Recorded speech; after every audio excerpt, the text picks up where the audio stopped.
के छ जनताहरू के छ सबैलाई स्वागत छ मेरो मिनी ब्लगमा। सो अहिले चाहिँ कहाँ छु भन्दाखेरि चट्ट लाएर बुधबारमा हामी तिनजना छौँ होइन। यहाँनिर बोट लगाइसक्यो। अब फेरि बित्दा म फर्किन आँटेको। आज मेरो हातमा यस्तो छ टक्क लाएर गाडीको स्ट्रिङ छ अनि हामी आज घुमिरहेको छु गाइस। ल बाटोमा भेटौँ है त अहिले। By by. उसलाई गाटा लागेछ पहिला मन पराउँदै धेरै अहिले बाले गर्दैन।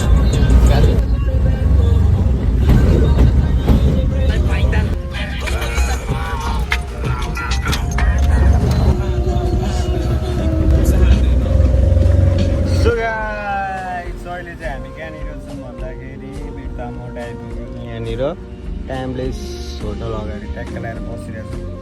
यहाँनिर अलिकति काम छ अरे अनि यता हाम्रो गाई छ। हेलो पर्सर हाई गरिदिनु। खै हाम्रो भाइ त लगाएछ यहाँनिर काम गर्नुपर्ने हुन्छ। त्यहाँ पुगेर आइयो चराले बुधबार पुगेर आइयो।